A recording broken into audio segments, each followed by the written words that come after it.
सदियों से जो परंपरा चली आ रही थी उसे फिर से जिंदा होते देखना किसी इतिहास के पन्ने को दोबारा पढ़ने जैसा होता है। ये बात हम संभल के ताजा हालातों को देखते हुए बयां कर रहे हैं। ये वही उत्तर प्रदेश का संभल है जो पिछले कई महीनों से चर्चा में है।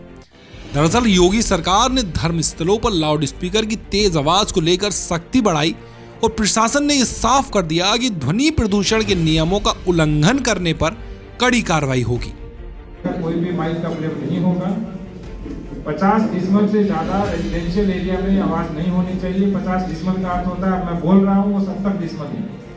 अब मैं वो बोल रहा हूँ वो क्या है 70 डेसिबल। तो यदि माइक है भी तो परिसर से बाहर स्वर उसका नहीं सुनाई देगा। इस आदेश के बाद राज्य के कई धार्मिक स्थलों पर लाउड स्पीकर की आवाज को कम कर दिया गया है और कुछ स्थानों पर तो इन्हें पूरी तरह हटा दिया गया है। लेकिन इसी सख्ती के बीच एक अनोखा दृश्य देखने को मिला उत्तर प्रदेश के संभल में, जहां जामा मस्जिद के मौलाना ने सदियों पुरानी परंपरा को फिर से जिंदा कर दिया। यहां मौलाना खुद मस्जिद की छत पर चढ़े और वहां से बुलंद आवाज में अजान दी।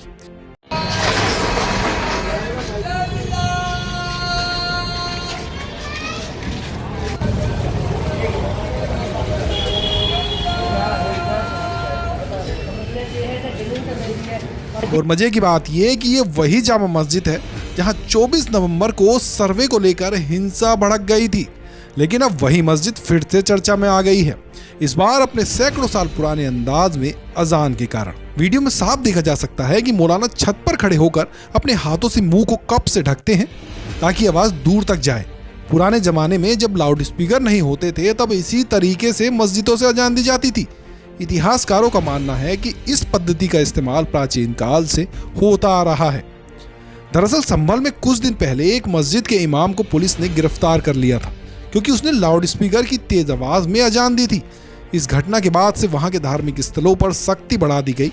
कई जगहों पर लाउड स्पीकर पूरी तरह बंद करा दिए गए और जहां चल रहे हैं उनकी आवाज बेहद कम कर दी गई है।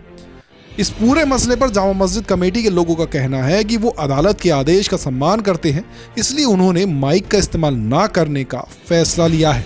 लेकिन नमाजियों तक अजान पहुंचे, इसके लिए उन्होंने पुरानी परंपरा को फिर से अपना लिया। इस घटना के बाद सोशल मीडिया पर लोग दो धड़ों में बंट गए हैं। कुछ लोग इसे प्रशासन के आदेश का सम्मान मान रहे हैं तो कुछ इसे धार्मिक आजादी से जोड़कर देख रहे हैं।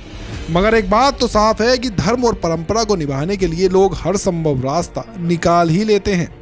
संभल की जामा मस्जिद में बिना माइक दी गई अजान सिर्फ एक धार्मिक प्रक्रिया नहीं बल्कि इतिहास को दोबारा जीने जैसा है। ये हमें याद दिलाता है कि चाहे कोई भी दौर क्यों ना हो, आस्था अपनी राह खुद बना लेती है। अब देखना यह होगा कि यह परंपरा सिर्फ संभल तक सीमित रहती है या आने वाले दिनों में और भी जगहों पर इसे अपनाया जाता है, क्योंकि इतिहास खुद को दोहराता है और परंपराएं कभी मरती नहीं। बाकी इसी तरह के बेहतरीन अपडेट के लिए जुड़े रहिए नव संदेश के साथ।